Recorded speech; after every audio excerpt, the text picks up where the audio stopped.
While here at home, a freak accident turns a war movie set into real-life disaster. Selamat datang di What's Mojo Indonesia. Dan hari ini kita akan menghitung mundur pilihan kami untuk berbagai kejadian paling mengerikan yang berkaitan dengan film horor. The set caught on fire one weekend when no one was there. Nomor 10, Mayat yang Terdampar di Amityville Horror. Remake dari film horor klasik tahun 1979 ini dipenuhi dengan kejadian menyeramkan selama proses syuting. Film yang didasarkan dari kisah nyata ini menceritakan kisah George dan Kathy Lutz serta 3 anak mereka yang pindah ke sebuah rumah tua setahun setelah terjadi 6 pembunuhan mengerikan di sana. What's the catch? There's always a catch. There was a tragedy, a crime, a murder. I'm sorry, what? In the house? Pertama, Kathy Lutz yang asli meninggal dunia di minggu pertama syuting pada usia 57 tahun. Lalu, ada sebuah mayat ditemukan mengambang di danau dekat lokasi rumah saat para pemain dan kru sedang syuting di rumah perahu. Did anything crazy happen on the set while you were shooting? Well, the first thing to happen was Kathy Lutz passing away. That was definitely very sad for everybody and creepy for me. And then a dead body surfaced in the lake, which was interesting. Menurut Ryan Reynolds, beberapa orang yang terlibat dalam film ini mulai terbangun pada pukul 3.15 pagi, waktu di mana pembunuhan asli diduga terjadi. Pengalaman ini jelas sangat mengganggu bagi semua yang terlibat. We're losing each other. Don't you see that? We stay here, we'll have a house for the family, only there won't be a family. Nomor 9, Gudang Properti Terbakar, The Possession. Jeffrey Dean Morgan dikenal sebagai seorang skeptis, tetapi bahkan dia pun merasa aneh dengan kejadian-kejadian misterius yang terjadi selama syuting. Who are you? What do you want with my little girl? You tell me! Film ini berfokus pada sebuah kota kayu antik yang diyakini menyimpan roh jahat. Selama proses produksi, berbagai kejadian aneh terus mengganggu jalannya syuting. Namun yang paling mengerikan terjadi setelah syuting selesai. Semua properti film termasuk kota kayu itu disimpan di sebuah gudang. This movie was inspired by a true story about the people who actually found a Dybbuk box. And then all sorts of weird things started happening. Even though it sounds sort of like mystical or like a fairy tale, it is a real thing. Beberapa hari kemudian, gudang tersebut terbakar habis. Meskipun pada akhirnya penyebab kebakaran dinyatakan sebagai kecelakaan, kejadian ini merupakan kebetulan yang terasa sangat menyeramkan. Even in the face of this evil, our faith must remain unwavering. Please go. The oil of 2 olive trees. Oil represents light, water represents darkness.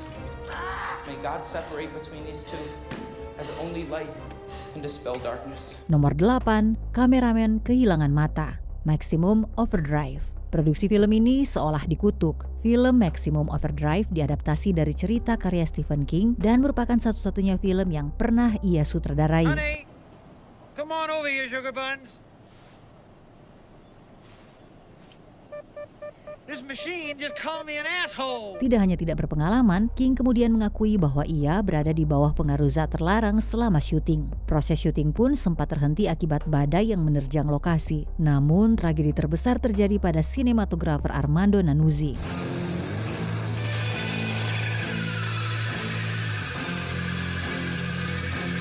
Saat merekam adegan mesin pemotong rumput pembunuh, King bersikeras agar pisaunya tetap terpasang, meskipun tidak akan terlihat dalam gambar. Mesin itu kemudian menghantam sepotong kayu, membuat serpihannya terlempar dan mengenai mata Nanuzzi. Cedera yang dialaminya begitu parah hingga matanya tidak bisa diselamatkan. Kejadian ini seperti cerminan nyata dari film itu sendiri, di mana mesin benar-benar melukai seseorang.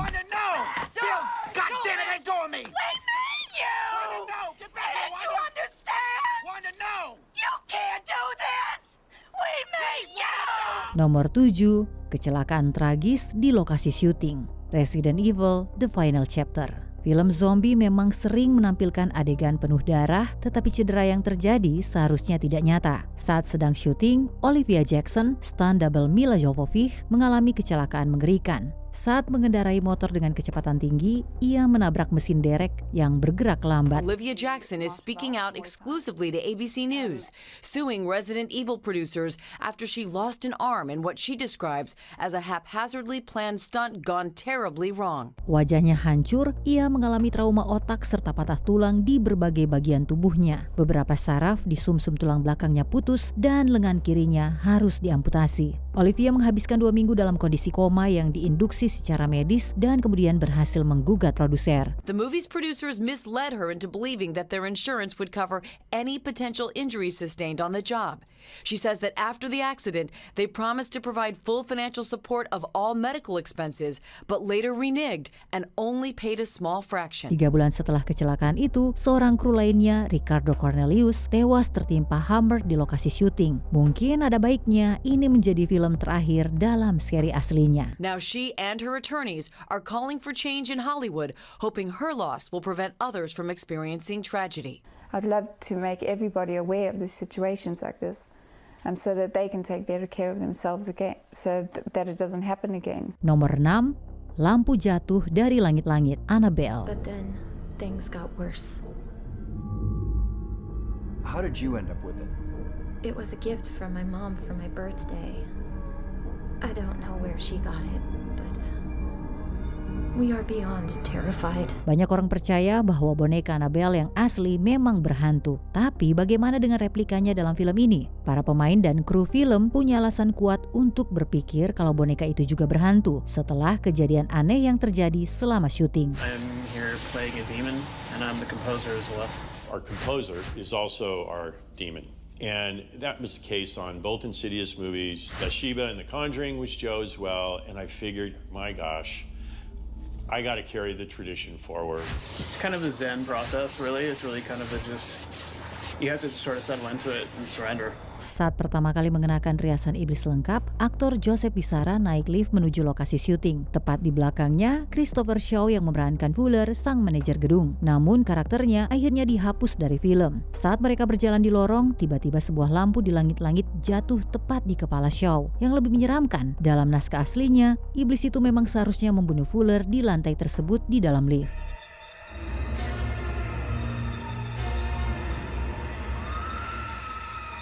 Nomor 5, bekas cakaran misterius, The Conjuring. Annabelle bukan satu-satunya film dalam universe The Conjuring yang mengalami kejadian aneh selama produksi. Something awful happened here, Ed. Those bruises.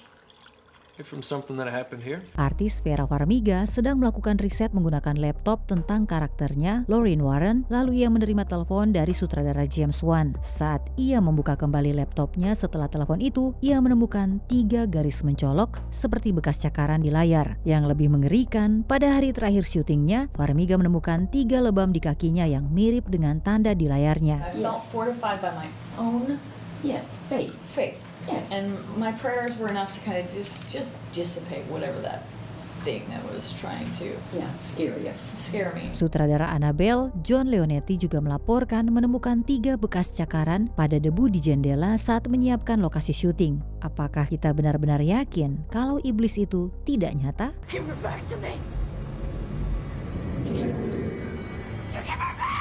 Nomor 4, kecelakaan helikopter mengerikan, Twilight Zone, The Movie.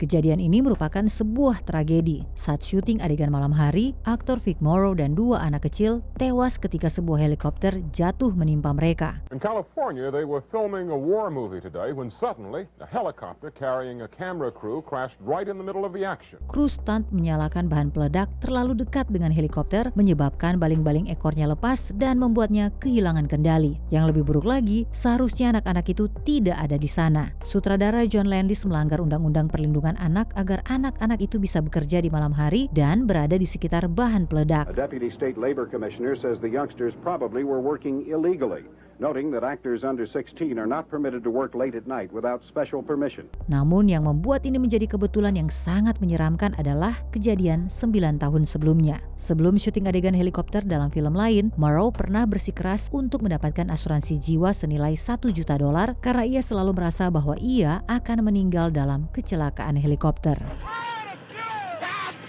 Nomor 3, begitu banyak kematian, The Exorcist. Seorang aktor meninggal saat produksi memang bukan hal yang langka. Tapi kalau beberapa orang yang terlibat dalam film ini meninggal dalam waktu berdekatan, itu jelas aneh. There were 9 deaths, which is an enormous amount of deaths connected with the film. Some very directly, like the actor Jack McGowan, who gets killed in the film, completed shooting, and died. Vasiliki Maliaros, pemeran ibu dari Father Karras, meninggal sebelum filmnya dirilis. Tidak lama kemudian, aktor Jack McGowan juga meninggal setelah filmnya dirilis. Yang menyeramkan, karakter mereka berdua juga diceritakan meninggal dalam film ini. Selama proses syuting, saudara Max von Sydow dan kakek Linda Blair juga meninggal. Of course, it always makes for great stories about what happens.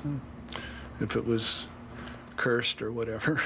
It's very good for publicity, but if you don't believe in devil, you don't believe in curses. Simple. Lokasi syuting pun dipenuhi kejadian aneh, mulai dari kecelakaan hingga cedera serius. Seorang kru kehilangan jari kaki, yang lain memotong ibu jarinya, dan Linda Blair mengalami patah tulang belakang. Yang paling menyeramkan adalah sebelum syuting dimulai, kebakaran besar melahap hampir seluruh set. Satu-satunya bagian yang selamat, kamar Regan. Penyebab kebakarannya pun masih menjadi misteri. I remember that was terrible. Shut down. I think it shut us down for about 6 weeks. They couldn't find an electrical problem. They couldn't find an arsonist. They couldn't find any substantial reason that occurred. Nomor 2, lebih banyak kematian tragis. Poltergeist franchise. Kalau aku sih sebagai seorang aktor pasti nggak akan mau terlibat dalam franchise ini. Dari film pertama hingga ketiga dalam trilogi aslinya, 4 pemeran utama meninggal dunia. Yang pertama adalah Dominic Dunn yang memerankan Dana, kakak tertua dalam film. Ia tewas dicekik oleh mantan pacarnya tepat 5 bulan setelah Poltergeist dirilis. Our emotions would swing from absolute despair to, come on, she's still here. As long as she's still here, there's still a chance it's going to be okay. But it wasn't going to be okay. After 4 days, Dominic Dunn was taken off life support and declared officially dead. Kemudian, Julian Beck, pemeran pendeta jahat Reverend Cain dalam Poltergeist 2, meninggal karena kanker perut hanya 2 bulan setelah proses syuting selesai. We looked at this man who looked like he was about to die, telling us that you're all going to die. And some of the people claimed that they were very affected by it. Sekitar setahun setelahnya, Will Sampson yang memerankan dukun asli Amerika meninggal karena gagal ginjal di usia 53 tahun. The cast of Poltergeist suffered another loss. Will Sampson, who played the role of the shaman, died from complications during a heart and lung transplant. Yang paling menyedihkan, Heather O'Rourke, pemeran utama film ini, meninggal dunia akibat kelainan bawaan 4 bulan sebelum Poltergeist 3 dirilis. Usianya baru 12 tahun. If I should die before I wake, I pray the Lord my soul to take. That was lovely. Sebelum kita lanjut, kami mengupload video setiap hari. Jadi jangan lupa untuk subscribe dan tekan tombol bel untuk mendapatkan notifikasi tentang video terbaru kami. Kamu bisa memilih untuk mendapatkan notifikasi secara berkala atau setiap kali kami mengupload video. Kalau kamu menggunakan handphone, jangan lupa untuk nyalakan notifikasi di bagian pengaturan. Nomor 1, kematian Lismore, The Omen. Sepertinya akan membutuhkan 1 video penuh hanya untuk membahas semua kejadian aneh yang terjadi selama produksi film ini. Salah satunya, ada 3 pesawat berbeda yang disambar petir selama proses syuting. Yang lebih aneh, masing-masing pesawat membawa salah satu pemeran utama dalam film ini. Peck's plane was coming over, a TWA flight that was a direct flight from LA. Everybody was always on. It got hit by lightning. 3 days later, David Seltzer was on the same flight. His plane was hit by lightning. Tapi yang paling menyeramkan terjadi 2 bulan setelah film ini dirilis, tepat pada hari Jumat tanggal 13 Agustus. Special effect artist John Richardson dan asistennya Lismore mengalami kecelakaan saat berkendara di Netherlands. Richardson hanya mengalami luka ringan, tapi Moore tewas dengan cara yang mengerikan. Kepalanya terpenggal oleh ban yang terlempar. John Richardson was on a bridge too far in Belgium. He's our special effects man. He had a beautiful girlfriend. He was driving and had a head-on accident. Tragisnya, kematian ini sangat mirip dengan adegan dalam film The Omen. Yang membuatnya lebih mengerikan, kecelakaan ini terjadi di dekat rambu jalan menuju kota Omen. Jaraknya tepat 66,6 km. And so his girl was beheaded, and then he woke up and he saw Liège, 66.6 kilometers. That was frightening. Dari semua kejadian ini, mana yang paling membuatmu merinding? Tulis di kolom komentar. Nothing prepares you for something like that. You've gone from one world to the polar opposite in a split second. Apakah kamu setuju dengan pilihan kami? Cek juga video lainnya dari Watch Mojo Indonesia. Jangan lupa subscribe dan tekan tombol bel untuk mendapatkan notifikasi tentang video terbaru kami.